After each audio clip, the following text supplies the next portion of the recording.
Hello दोस्तों, welcome to your channel अभिव्यक्ति pieces. दोस्तों, करंट अफेयर की सीरीज़ जो क्रॉनिकल समसामयिकी की हम लोग की चल रही थी, ठीक है, उसमें मंथली करंट अफेयर को एमसीक्यूज फॉर्म में करवाया जा रहा था। तो इससे पहले आपको नवंबर से लेकर के जो आने वाला अगस्त या सितंबर है, जब तक पेपर होने वाले हों, तब तक जितने भी करंट अफेयर मंथली मैगजीन के थ्रू आएंगे उनका क्वेश्चन करवाया जाएगा एमसीक्यूज फॉर्म में। और अभी तक जो है नवंबर से लेकर के मार्च तक के करंट अफेयर करवाए जा चुके हैं। ये जो करंट अफेयर है वो अप्रैल से मई के बीच का है, ठीक है। तो इसका ये फर्स्ट वीडियो है। इसमें आपको 1 से लगभग 50 तक के क्वेश्चंस को सॉल्व कराया जाएगा, ठीक है।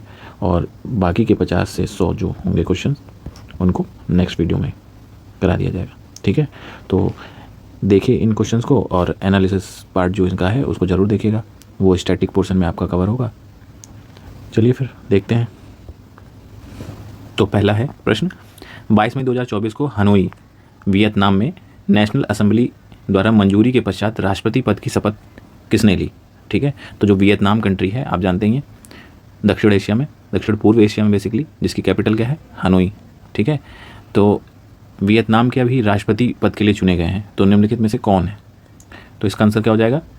डी टू लैम, इन्हें प्रेसिडेंट जो है चुना गया है। तो जितनी भी नियुक्तियों वाले प्रश्न हैं, आपको इससे पहले की वीडियो में बताई था कि कैसे आपको ये तैयार करना है, और वो बहुत ही परफेक्ट तरीका था तैयार करने का। तो इससे पहले की वीडियो में आप देख लीजिएगा। नेक्स्ट देखते हैं प्रश्न को, 21 मई 2024 को यात्रा एवं पर्यटन विकास सूचकांक 2024 किस संगठन द्वारा जारी किया गया? ठीक है। तो यात्रा एवं पर्यटन विकास सूचकांक जारी किया गया है, तो ये किसके द्वारा जारी किया गया है? विश्व आर्थिक मंच, यानी कि WEF, ठीक है, वर्ल्ड इकोनॉमिक फोरम। तो वर्ल्ड इकोनॉमिक फोरम जो है जारी करता है यात्रा एवं पर्यटन विकास सूचकांक, ठीक है। अब इस सूचकांक की अगर हम लोग बात करें तो इसमें भारत की रैंकिंग क्या है? भारत की 39th रैंकिंग है, ठीक है। तो ये आप याद रखिएगा। मे भी अगर प्रश्न इस तरीके से आ जाए कि यात्रा एवं पर्यटन विकास सूचकांक 2024 में भारत का कौन सा स्थान है, तो आप ये याद रखिएगा 39। नेक्स्ट 3 नंबर का क्वेश्चन देखते हैं, 20 से 21 मई 2024 के मध्य संघाई सहयोग संगठन के विदेश मंत्रियों की परिषद की बैठक कहाँ आयोजित की गई? तो SCO है बेसिकली। तो इसके विदेश मंत्रियों की बैठक कहाँ पे हुई है, ये प्रश्न आपसे पूछा गया है। तो ये कहाँ हुई है? कजाकिस्तान में, ठीक है। तो कजाकिस्तान में SCO के विदेश मंत्रियों की परिषद की बैठक हुई है। और जो SCO है, अगर हम उसकी बात करें तो 2001 में बना था, ये आप याद रखिएगा, ठीक है। और हेडक्वार्टर कहाँ है? तो वो चीन में ही है, चूँकि संघाई सहयोग संगठन नाम ही है तो चीन में ही होगा, ठीक है। पर संघाई में नहीं है हेडक्वार्टर। हेडक्वार्टर कहाँ पे है? बीजिंग में, इनकी राजधानी, ठीक। 4th नंबर का देखते हैं, कैलटेक्स लुब्रिकेंट्स ने किस भारतीय क्रिकेटर को ब्रांड एम्बेसडर नियुक्त किया है? तो ये किसे नियुक्त किया है? ये किया है रविंद्र जडेजा को, ठीक है। तो ब्रांड एम्बेसडर बनाया है कैलटेक्स लुब्रिकेंट्स ने। तो लेस इंपॉर्टेंट है, जहाँ पर बहुत लेस इंपॉर्टेंट होगा उसमें बहुत ज़्यादा फोर्स नहीं करेंगे पढ़ने पे। नेक्स्ट देखते हैं 5th नंबर का, 46 अंटार्कटिक संधि परामर्श बैठक ATCM तथा पर्यावरण संरक्षण समिति CEP की 26वीं बैठक का आयोजन कहाँ किया गया? ठीक है। अब ऐसे तो ATCM की ये बैठक हुई है, बहुत इंपॉर्टेंट भले ना हो, क्योंकि इसमें भारत में ही की गई है ये बैठक, इसलिए ये इंपॉर्टेंट हो जाती है। और ATCM आप जानते हैं अंटार्कटिक संधि परामर्श बैठक है, ठीक है। और ये पर्यावरण संरक्षण समिति के साथ जो है इसका आयोजन किया गया। तो ये कहाँ पे हुई है बेसिकली बैठक? ये हुई है केरल में, ठीक है, ठीक है, केरल में ये बैठक हुई है। और अगर हम ATCM की बात करें, यानी अंटार्कटिक संधि परामर्श बैठक जो ये होती है, ये कब से शुरू हुई है? तो 1961 से ये प्रभावी है, ठीक है। इस जो है परिषद में कितने मेंबर्स हैं? तो ये 57 जो है 57 मेंबर्स हैं इसमें कुल। तो भारत में बैठक हो रही है तो भारत भी मेंबर ही है, ठीक है। तो इस तरह से आप देख सकते हैं। नेक्स्ट देखते हैं 6 नंबर, सूफी संत और मानवतावादी कवि फ़कीर लालन शाह की 250वीं जयंती के अवसर पर हाल ही में बांग्लादेश के शेरपुर में कौन सा समारोह आयोजित किया गया? तो अभी तो बांग्लादेश में क्राइसिस चल रही है, वो तो अलग है, लेकिन अब ये अप्रैल से मई के बीच का करंट अफेयर, तब तो सब ठीक था ही। तो इस जयंती को मनाया गया, ये 250वीं जयंती थी। और कौन सा समारोह आयोजित किया गया ये पूछा है, तो इसमें कौन सा समारोह आयोजित किया गया है? बांग्ला संगीत एवं साहित्य महोत्सव? नहीं, ये है इंडो बांग्ला संगीत समारोह, ठीक है। अब 250वीं जयंती है, यानी कि तब इंडिया और जो है बांग्लादेश साथ में थे, है ना। अब अलग है, जब से ये 1947 का जो है डिवीज़न हुआ, तो ये इंडो बंगला संगीत समारोह हुआ। ठीक है, ये याद रखिएगा। और अगर हम फ़कीर लालन शाह जी की बात करें तो जैसे भारत में कबीर हुए उसी तरीके से ये बांग्लादेश में हुए या उस क्षेत्र में हुए, है ना। और ये कवि भी रहे हैं, समाज सुधारक भी रहे हैं, और क्या रहे हैं, संत भी हैं। तो ये फेमस हैं बेसिकली। ठीक है, तो इनके जन्म पे ये समारोह हुआ। ठीक है, जन्म कब हुआ? 1890 में, ये आप याद रखिएगा, हालांकि इतनी ज़रूरत नहीं है। नेक्स्ट 7 नंबर का क्वेश्चन हम लोग देखते हैं। हाल ही में आईटीसी लिमिटेड के अध्यक्ष एवं प्रबंधक निदेशक सीएमडी संजीव पुरी को भारतीय उद्योग परिसंघ सीआईआई में किस पद पर नियुक्त किया गया? तो किस पद पे, क्या अध्यक्ष पद की बात होती है तभी बात की जाती है। तो आईटीसी लिमिटेड के पहले अध्यक्ष थे। ठीक है, अब इनको भारतीय उद्योग परिसंघ का अध्यक्ष चुना गया। ठीक है, और सीआईआई की अगर हम बात करें, जो भारतीय उद्योग परिसंघ है, तो ये सबसे पुरानी संस्थानों में से है भारत के। ठीक है, कब बना था ये बना है 1895 में। ठीक है, तो उद्योग से जुड़े हुए जो भी संगठन हैं इसमें सदस्य होते हैं। नेक्स्ट 8 नंबर का क्वेश्चन देखते हैं। विश्व मधुमक्खी दिवस 2024 किस तिथि को मनाया गया? ठीक है, ये आपको बताना है। तो ये कब मनाया गया है? 20 मई 2024 को। ठीक है, अब विश्व मधुमक्खी दिवस पे आपसे एक प्रश्न है, दिवस की आप थीम बताइए। ठीक है, कमेंट में आप इसकी थीम बताइएगा। 9 नंबर का क्वेश्चन, 20 मई 2024 को ताइवान के राष्ट्रपति के रूप में किसने शपथ ली? ठीक है, अभी हम लोगों ने सबसे पहला क्वेश्चन क्या देखा था? वियतनाम के राष्ट्रपति। ठीक है, अब यहाँ पे क्या है? ताइवान के राष्ट्रपति। तो ताइवान के राष्ट्रपति के रूप में किसने शपथ ली है? ये शपथ ली है विलियम लाई चिंगते ने। ठीक है, दोनों आसपास की ही कंट्री हैं, तो मे भी हो सकता है इनमें से किसी एक को जो है कूट में मिला करके या वैसे भी पूछ लें, तो इनको ध्यान में रखिएगा। और ताइवान के बारे में अगर आपको जानना है तो आप जानते ही सबसे फेमस क्या है, 60% से ज़्यादा जो है सेमीकंडक्टर का प्रोडक्शन वर्ल्ड का कहाँ पे होता है? ताइवान में होता है ना।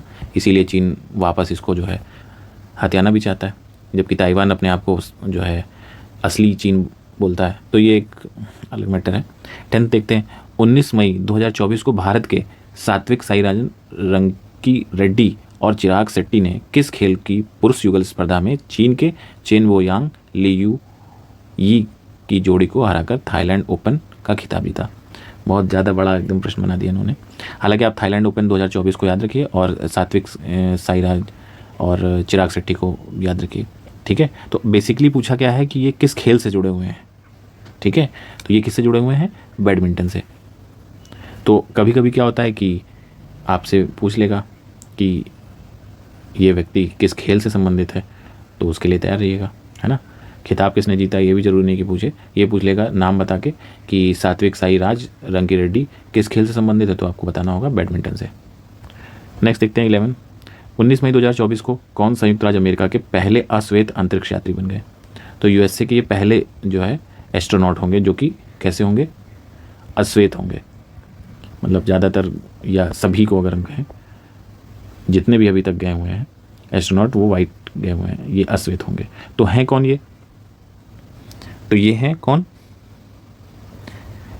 Add Dwight. ठीक, एड ड्वाइट जो हैं ये पहले यूएसए के अश्वेत जो है एस्ट्रोनॉट होंगे जो अंतरिक्ष में जाएंगे। ठीक है, और काफ़ी ओल्ड भी हैं, ये 90 ईयर्स के हैं। ठीक है, यूएस जो है, यूएस की जो है वायुसेना में ये काम कर चुके हैं। ठीक है, कैप्टन के पोस्ट पे। तो इनको जो है चुना गया है जो अंतरिक्ष में जाएंगे। ठीक, नेक्स्ट देखते हैं 12। 19 मई 2024 को किस देश के राष्ट्रपति इब्राहिम रईसी की हेलीकॉप्टर दुर्घटनाग्रस्त होने के कारण मृत्यु हो गई? ठीक है, तो ये तो अभी हाल का करंट अफेयर तो था ही। इसके बाद एक और घटना हुई थी ईरान की। ठीक, वहाँ पर जो है गाज़ा के जो है एक कमांडर को या चीफ को जो है इन्होंने इजराइल ने मार दिया था। तो ये कहाँ पे हुई है घटना? ईरान में। ठीक है, ईरान के जो राष्ट्रपति थे इब्राहिम रईसी, उनका हेलीकॉप्टर दुर्घटना में निधन हो गया। तो जो नए प्रेसिडेंट बने हैं ईरान के, उनको आप कमेंट में बताइएगा। ठीक है, कौन नए बने हैं। 30 नंबर का क्वेश्चन है कि 2027 में महिला विश्व कप की मेज़बानी के लिए किस देश को चुना गया। ठीक है, महिला विश्व कप की मेज़बानी के लिए किस देश को चुना गया। तो किस खेल की बात हो रही है यहाँ पे, ये तो लिखा नहीं, तो ये फीफा फुटबॉल की बात हो रही है बेसिकली। तो किस देश को चुना गया है 2027 के महिला विश्व कप के लिए, ये चुना गया है ब्राज़ील को। ठीक है, ब्राज़ील में होगा 2027 का, और 2023 का 4 साल बाद होता है, आपको पता है 2023 का कहाँ पे हुआ था। तो ये किसने जीता था बेसिकली, ये ज़्यादा इंपॉर्टेंट होता है। तो स्पेन जो है कि जो वुमेंस जो टीम है उसने जीता था। ठीक है, चलिए 14 नंबर है कि हाल ही में समुद्र तल से 13,000 फीट से अधिक ऊंचाई पर स्थित किस सुरंग को international book of honour England द्वारा आधिकारिक तौर पर देश की सबसे ऊंची सुरंग के रूप में मान्यता दी गई। ठीक है, तो समुद्र तल से 13,000 फीट से अधिक की ऊंचाई पर स्थित है ये सुरंग। ठीक है, तो ये भारत की कौन सी सुरंग है, ये सुरंग है सेला सुरंग, सॉरी। ठीक है, और विश्व की सबसे लंबी जो है ऊंचाई पे ये टनल बनी हुई है। ठीक, इसकी लेंथ की अगर हम लोग बात करें तो 2.59 जो है किलोमीटर लंबी ये सुरंग है जो इतनी ऊंचाई पर है। तो कितनी ऊंचाई पर है, लगभग 3,000 मीटर। ठीक है, या 13,000 फीट की ऊंचाई पर। ठीक है, चलिए नेक्स्ट देखते हैं। 15 नंबर क्वेश्चन है 18 मई 2024 को किस खिलाड़ी ने अपना तीसरा इटालियन ओपन खिताब जीता है। तो तीसरा इटालियन ओपन जीता है, किसने जीता है, ये जीता है इगा स्विएटेक ने। ठीक है, तो ये वुमेन है और किस कंट्री की हैं, तो ये हैं पोलैंड की। ठीक है, तो ये नाम याद रखिएगा कि किस कंट्री की हैं। इससे पहले एक बार नाम से पूछ लिया गया था कि किस देश की खिलाड़ी हैं, तो ये नाम भी आपको याद रखना पड़ेगा। तो इगा स्विएटेक है, ये पोलैंड की पोलिश खिलाड़ी हैं। ठीक है, 16 नंबर है 15-17 मई 2024 के मध्य कोची में स्थित INS द्रोणाचार्य में किन देशों के मध्य त्रिपक्षीय समुद्री सुरक्षा कार्यशाला के दूसरे संस्करण का आयोजन किया गया। तो बेसिकली एक INS जो हमारी द्रोणाचार्य है उसमें ये बैठक हुई है, त्रिपक्षीय समुद्री सुरक्षा कार्यशाला। ठीक है, तो ये किन देशों के मध्य हुई है, तो ये हुई है भारत, ऑस्ट्रेलिया और इंडोनेशिया के बीच में। ठीक है, तो इम्पॉर्टेंट है वैसे तो ये, तो आप ये देख सकते हैं। 17 नंबर का क्वेश्चन है 16 से 17 मई 2024 के मध्य भारत और मंगोलिया के रक्षा मंत्रालयों के बीच संयुक्त कार्य समूह की 12वीं बैठक कहाँ आयोजित की गई। ठीक है, तो भारत और मंगोलिया के बीच में बेसिकली बायलैटरल जो है एक बैठक हुई। तो ये पूछा है कि कहाँ पर ये बैठक हुई है। ठीक है, तो ये वहीं हुई है मंगोलिया में, कैपिटल में, कहाँ पे, उलान बटोर कैपिटल है। ठीक, मंगोलिया की। नेक्स्ट 18 है विश्व दूरसंचार एवं सूचना समाज दिवस कब मनाया गया। अब ये थोड़ा सा नया सा जो है दिवस आपने सुना होगा, विश्व दूरसंचार एवं सूचना समाज दिवस। जो ये जो सूचना समाज दिवस अलग से ऐड होकर के नया थोड़ा बना रहा है, तो इस तरह के कुछ दिवसों को ध्यान में रखिएगा जो अलग से हैं और इम्पोर्टेंट हो। तो ये कब मनाया गया, 17 मई 2024 को। तो इसको भी आप जो है इम्पोर्टेंट के रूप में देख सकते हैं। अचानक से कोई ऐसा जो है पूछ लेगा दिवस जो नहीं सुना हुआ होगा और फंस जाएगा मामला। 19 नंबर पर देखते हैं हाल ही में भारत ने $50 मिलियन के ट्रेजरी बिल को एक और वर्ष के लिए रोल ओवर करके किस देश की सरकार को अपना बजटीय समर्थन जारी रखने का फैसला किया। ठीक है, तो किस देश को, नेपाल, भूटान, मालदीव या घाना। तो इसका आंसर क्या हो जाएगा, मालदीव को। तो मालदीव को बेसिकली भारत सरकार ने बजटीय समर्थन दिया है, मतलब बजट में आसपास की जो पड़ोसी कंट्रीज़ की जो है आर्थिक सहायता के लिए कुछ समर्थन दिया जाता है, उसका प्रावधान किया गया। ठीक है, और अगर हम ट्रेजरी बिल की बात करें तो ये क्या होते हैं, तो ट्रेजरी बिल कुछ इस तरह से होते हैं जैसे कि मान लीजिए सरकार जो है शॉर्ट टर्म के लिए जो है शॉर्ट टर्म की ज़रूरतों को पूरा करने के लिए मार्केट में गवर्नमेंट बॉन्ड जारी करती है। ठीक है, तो इसमें होता क्या गवर्नमेंट बॉन्ड में, गवर्नमेंट बॉन्ड बेसिकली एक प्रोमिसरी नोट्स होते हैं। ठीक है, प्रोमिसरी नोट है जो आपको एक फिक्स जो है % का प्रॉफिट देते हैं, जिसको आप बाई करते हैं RBI के थ्रू, भारत सरकार के बॉन्ड, गवर्नमेंट ऑफ इंडिया या गवर्नमेंट बॉन्ड बेसिकली आप समझिए।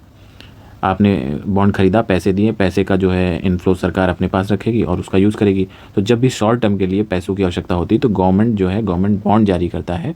ठीक है, और वो जो गवर्नमेंट बॉन्ड है जो भी व्यक्ति खरीदता है वो कुछ फिक्स टाइम पीरियड के बाद एक फिक्स अमाउंट में प्रॉफिट के साथ वापस जो है उसको रिडीम करा सकता है ना। तो कुछ इस तरह का है लॉजिक ट्रेजरी बिल का या गवर्नमेंट बॉन्ड का। नेक्स्ट देखते हैं 20, एशियाई विकास बैंक ADB ने किस राज्य को 148.5 मिलियन अमेरिकी डॉलर के ऋण की मंजूरी दी। ठीक है, तो भारत के एक राज्य को मंजूरी दी है, तो किसको मंजूरी दी है, ये दी है सिक्किम को। ठीक है, तो एशियाई विकास बैंक ADB ने ये सहायता की है। किस चीज़ के लिए सहायता की होगी, तो यहाँ की इलेक्ट्रिसिटी से रिलेटेड जो इंफ्रा है उसमें सुधार के लिए ADB ने ये लोन पास किया है बेसिकली। ठीक है, 21 आप याद रखिए, 16 मई 2024 को सुप्रीम कोर्ट के बार एसोसिएशन SCBA के नए अध्यक्ष चुने गए। कौन चुने गए, नाम आप जानते होंगे, तो ये चुने गए हैं कपिल सिब्बल। ठीक है, ये फॉर्मर जो है कांग्रेस पार्टी के सांसद रहे हैं, है ना, और सुप्रीम कोर्ट के वरिष्ठ वकील भी हैं। तो इन्हें चुना गया है SCBA का नया अध्यक्ष। और तुषार मेहता को आप जानते हैं कौन है, तो अटॉर्नी जनरल ऑफ इंडिया है। अक्सर सरकार की तरफ से जो सुप्रीम कोर्ट में केस लड़े जाते हैं उनका ये प्रतिनिधित्व करते हैं। ठीक, 22 नंबर देखते हैं, 16 मई 2024 को किस भारतीय फुटबॉल खिलाड़ी ने 6 जून 2024 को कलकत्ता में कुवैत के खिलाफ फीफा विश्व कप क्वालिफाइंग मैच के बाद अंतर्राष्ट्रीय फुटबॉल से संन्यास लेने की घोषणा की। तो सीधे पूछ लेते भाई, भारतीय फुटबॉल खिलाड़ी कौन से हैं जिन्होंने हाल ही में संन्यास की घोषणा की। खैर, सुनील छेत्री हैं आंसर इसका। ठीक है, और सुनील छेत्री के बारे में आप जानते ही हैं, अगर इंडियन फुटबॉल का नाम आता है तो सुनील छेत्री को हर कोई जानता है। और इनके बारे में जो फेमस बात यह है कि जितने भी जो अभी करंट में जो फुटबॉलर हैं जो खेल रहे हैं बेसिकली अंतर्राष्ट्रीय, उनमें ये तीसरे नंबर के ऐसे जो है फुटबॉलर हैं सुनील छेत्री।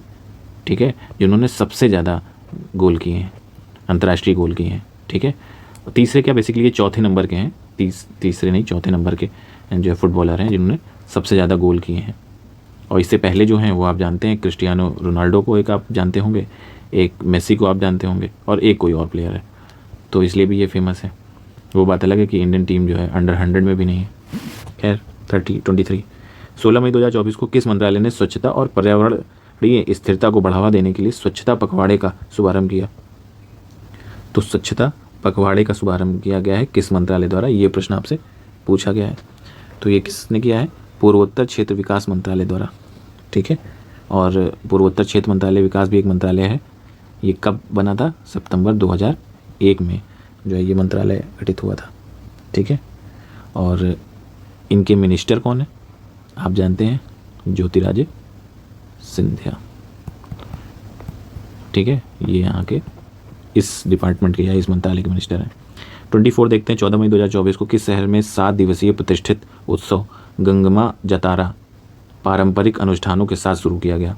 तो गंगमा जतारा उत्सव कहाँ पर शुरू किया गया है या मनाया जाता है, ये आप देख लीजिए। तो ये तिरुपति में मनाया जाता है। तिरुपति कहाँ, आंध्र प्रदेश में।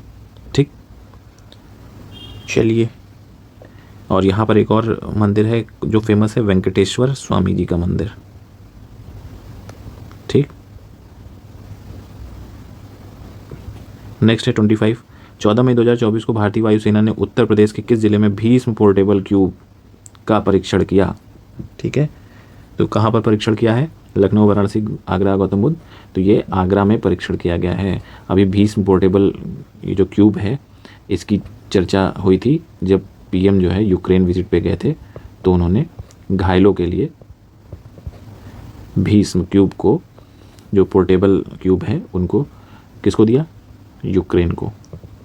ठीक है, तो इसमें बेसिकली भीम जो पोर्टेबल क्यूब है, इसमें इतनी जो मेडिकल से रिलेटेड जो भी दवाइयाँ से लेकर के जो भी चीज़ें ज़रूरत पड़ती हैं, तो लगभग 2000 से अधिक जो है बीमारियों को दूर करने के लिए, जो कि युद्ध के टाइम पे दिक्कतें होती हैं, उसके लिए बेसिकली सामान होता है।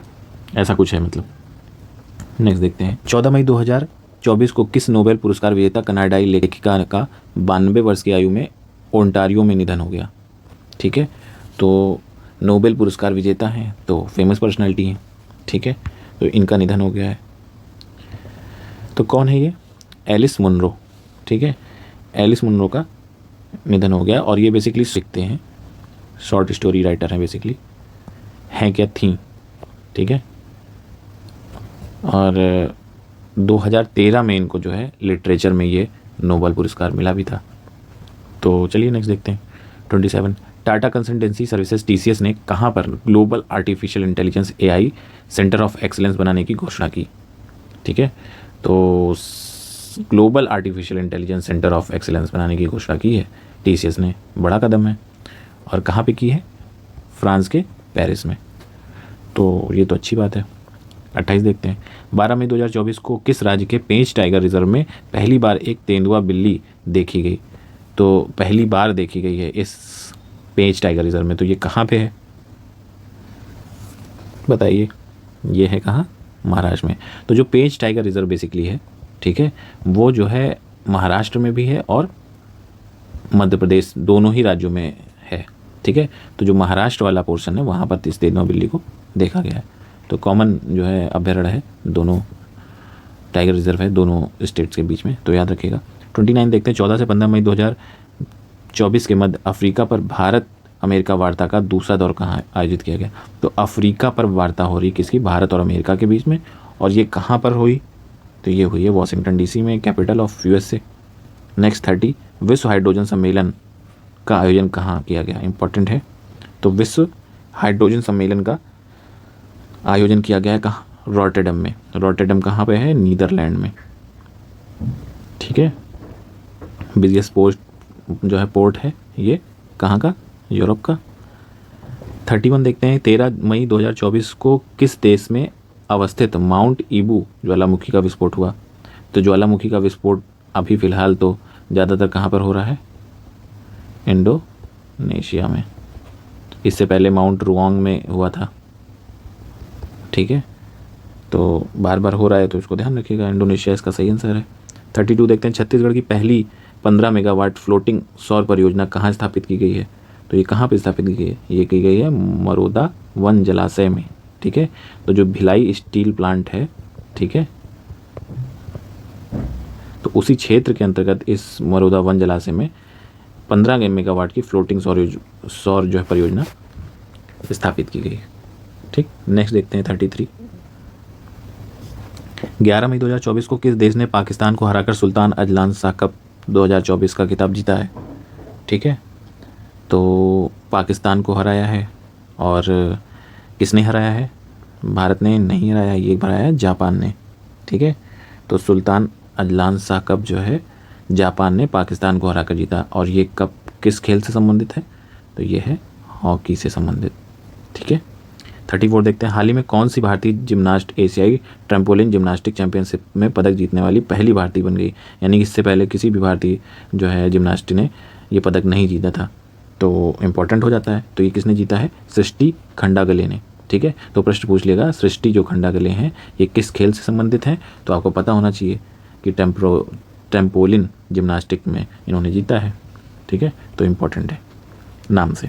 35 है। 13 मई 2024 को मेघालय के उमरोई में भारत एवं किस देश के मध्य संयुक्त सैन्याभ्यास शक्ति का 7वां संस्करण हुआ? ठीक, तो शक्ति का 7वां जो है संस्करण हुआ है। तो आपको पता होना चाहिए किसके बीच में? इंडिया और फ्रांस के बीच में ये अभ्यास होता है। तो ये कहाँ हुआ है? मेघालय में हुआ है। कई बार लोकेशन भी पूछ लिया है कूट में, है ना। तो आप ये भी ध्यान रखिए कि जब भी कोई सैन्य अभ्यास का आप क्वेश्चन देखें या टॉपिक देखें तो उसको पढ़ते वक्त क्या क्या याद रखना है आपको? किस देश के साथ हुआ है, कौन सा संस्करण हुआ है, उसमें जो सेना इन्वॉल्व है वो कौन सी है, नेवी है या एयरफोर्स है या आर्मी है, ये ध्यान रखिए। और कहाँ पर हुआ है, ये 4 चीज़ तो एटलीस्ट आपको पता होनी चाहिए। ठीक, चलिए नेक्स्ट देखते हैं।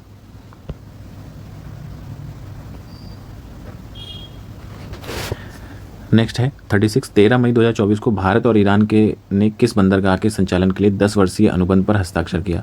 ठीक है, तो 10 वर्षीय हस्ताक्षर हुए हैं। तो कहाँ पर? चाबहार बंदरगाह, ये तो आप जानते हैं। ग्वादर आप जानते हैं पाकिस्तान का है, जहाँ पर चीन जो है बैठा हुआ है। खैर, तो चाबहार जो पोर्ट है तो ऑलरेडी साइन हुआ था। तो ये क्या है?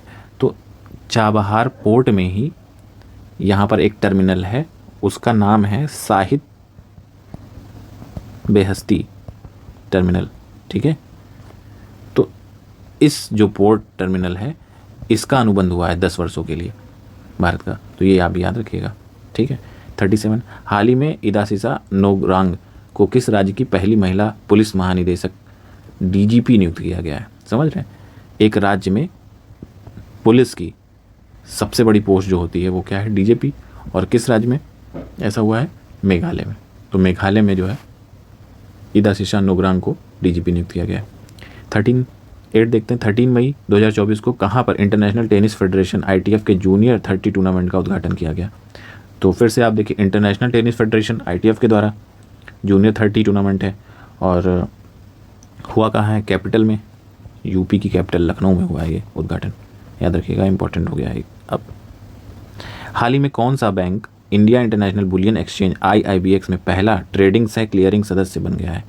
ठीक है, तो इंडिया इंटरनेशनल बुलियन एक्सचेंज कहाँ पे है? गुजरात, गिफ्ट सिटी आपने सुना होगा। ठीक, तो इसमें पूछा है कि पहला ट्रेडिंग सह क्लियरिंग सदस्य तो कौन बना है? SBI। ठीक है, और जो ये गुजरात सिटी आपको IIBX बताया था, तो गुजरात में 2022 में खुला। 40 देखते हैं। विज्ञान एवं प्रौद्योगिकी विभाग के तहत प्रौद्योगिकी विकास बोर्ड TDB ने 11 मई 2024 को भारतीय राष्ट्रीय विज्ञान अकादमी सभागार नई दिल्ली में राष्ट्रीय प्रौद्योगिकी दिवस 2024 मनाया। इसकी थीम क्या है? अरे भैया डायरेक्ट पूछ लिए होते यार, भारतीय राष्ट्रीय विज्ञान दिवस अकादमी राष्ट्रीय प्रौद्योगिकी दिवस की थीम क्या है, यही डायरेक्ट पूछ लेते। खैर, तो इसकी थीम क्या है? सतत भविष्य के लिए स्वच्छ और हरित प्रौद्योगिकी को बढ़ावा देना। थीम याद रखिएगा, थीम से एक क्वेश्चन लगभग तय होता है बनना। नेक्स्ट देखते हैं 41, 11 मई 2024 को किस प्रख्यात अंग्रेजी लेखक को प्रतिष्ठित साहित्य अकादमी फेलोशिप से सम्मानित किया गया? प्रतिष्ठित साहित्य अकादमी फेलोशिप से किसे? तो ये हैं इंग्लिश राइटर रस्किन बॉन्ड को। तो जो साहित्य अकादमी फेलोशिप है ये इनको दी गई है। ठीक है, इसमें कितना पैसा मिलता है? 1 लाख रुपए इनाम के तौर पे या फेलोशिप के तौर पे दी जाती है। ठीक है, और अगर हम साहित्य अकादमी पुरस्कार की बात करें तो जानते हैं कब से दिया जा रहा है, 1954 से इसका स्थापना हुई है। ठीक, नेक्स्ट देखते हैं 42 है। पूर्व सांसद दिलीप संघानी को लगातार दूसरी बार किस संगठन के अध्यक्ष के रूप में चुना गया? पूर्व सांसद हैं दिलीप संघानी साहब, तो ये किसके अध्यक्ष दूसरी बार चुने गए हैं? इफ्को के, Indian farmer fertiliser cooperative limited. Neem coated urea किसने बनाई थी? ये बनाई थी किसने? इफ्को ने। 43, विश्व स्वास्थ्य संगठन की पूर्व मुख्य वैज्ञानिक डॉक्टर सौम्या स्वामीनाथन को किस विश्वविद्यालय द्वारा मानद उपाधि प्रदान की गई है? ठीक है, तो ये किसके द्वारा दी गई है? ये है मैकगिल विश्वविद्यालय, इन्होंने जो है डॉक्टरेट की उपाधि दी है, और ये है कहाँ? ये है क्यूबेक में, कनाडा का एक शहर। ठीक, 44 देखते हैं। आसियान भारत वस्तु व्यापार समझौता की समीक्षा के लिए चौथी संयुक्त समिति की बैठक हुई है वस्तु व्यापार समझौता के लिए। कहाँ हुई है? मलेशिया में। Less important, CDS general Anil Chauhan की अध्यक्षता में परिवर्तन चिंतन 2 नामक 2 दिवसीय सम्मेलन आयोजित किया गया। कहाँ पे आयोजित किया? तो नई दिल्ली में ही होगा, ये सब जितने भी होते हैं। ये जो CDS का पद है ये कब आया था भारत में?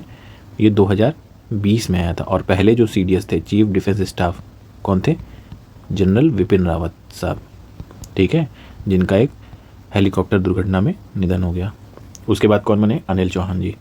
46 देखते हैं। 8 मई 2024 को उत्तराखंड के मुख्यमंत्री पुष्कर सिंह धामी ने किस जिले में पिरुल लाओ पैसे पाओ मिशन की शुरुआत की? तो पिरुल लाओ पैसे पाओ एक मिशन है, कहाँ पे शुरुआत की है? ये की है रुद्रप्रयाग से। ठीक है, और पिरुल लाओ पैसे लाओ, पिरुल क्या होता है? तो पिरुल बेसिकली क्या है? क्या है पिरुल? ये जो है आपका चीड़ के पेड़ की जो पत्ती होती है ना, ठीक है, वो है। तो इससे गृह उत्पाद जो बनाए जा सकते हैं, है ना, डलिया वगैरह इस टाइप के सामान। तो चीड़ लाओ, चीड़ के पत्ते लाओ और पैसे पाओ, पिरुल लाओ पैसे पाओ, ये मिशन है। ये रुद्रप्रयाग में शुरू किया गया।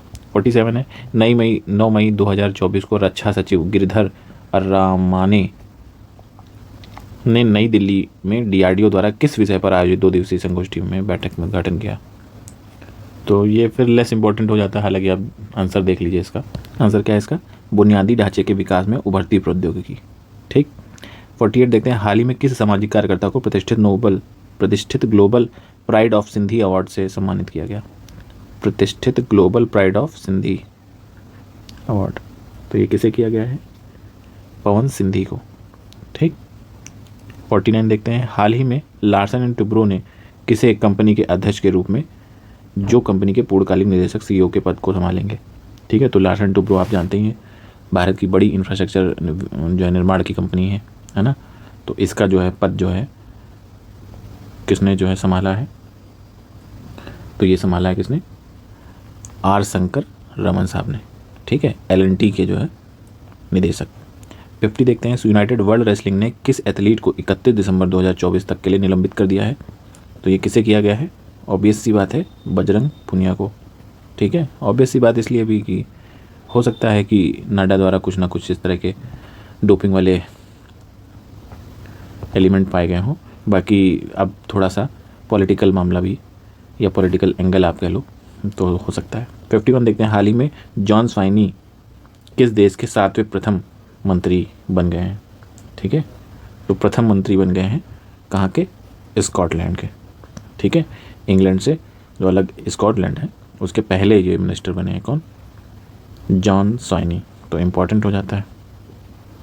हाल मतलब इम्पॉर्टेंट इसलिए भी है कि स्कॉटलैंड बहुत समय से जो है यूके से अलग होने की डिमांड भी कर रहा था, ऐसे में इनके प्रधानमंत्री बने हैं। ठीक। 52 देखते हैं, 9 मई 2024 को बुनियादी ढांचे के विकास में उभरती प्रौद्योगिकियों पर 2 दिवसीय राष्ट्रीय संगोष्ठी हुई। कहाँ हुई है? तो ये वहीं नई दिल्ली में होती है। लेस इम्पॉर्टेंट, इसका साइन दूसरी तरीके से बनाना होगा। 53 देखते हैं कि भारत सरकार के दूरसंचार विभाग DOT द्वारा कहाँ पर टेलीकॉम डिजाइन सहयोग स्प्रिंट का आयोजन किया गया? तो टेलीकॉम डिज़ाइन स्प्रिंट कुछ तो है, टेलीकॉम शब्द अगर आ रहा है तो ये कहाँ हुआ है? IIT बेंगलोर में। ठीक है, तो लेस इम्पोर्टेंट अगेन। तो जहाँ जहाँ बहुत ज़्यादा इंपॉर्टेंट प्रश्न नहीं है वहाँ पे आपको बताने की कोशिश की गई है। बाकी आप रिवीजन करते रहें, और PDF आपको टेलीग्राम चैनल पे भेज दी जाएगी, वहाँ से आप इसको दोबारा रिवीजन कर सकते हैं, या मल्टीपल टाइम आप वीडियो देख करके भी कर सकते हैं फास्ट स्पीड पे लगा के। ठीक है, तो नेक्स्ट जो करंट अफेयर 50 से 100 क्वेश्चन जो होंगे वो नेक्स्ट वीडियो में आएंगे। ये आपसे एक प्रश्न पूछा था, इसको आप कमेंट में बताइएगा, और वीडियो अच्छा लगता है तो वो भी बताइएगा। ठीक है, बाकी टेलीग्राम चैनल आप जो है ज्वाइन कर सकते हैं, वीडियो के लिंक में होगा, उसमें आप जो चैनल है उस पर डेली करंट के कुछ क्वेश्चन कराए जाते हैं, उनको भी आप देख सकते हैं। ठीक है, चलिए फिर मिलते हैं नेक्स्ट वीडियो में, तब तक के लिए जय हिंद।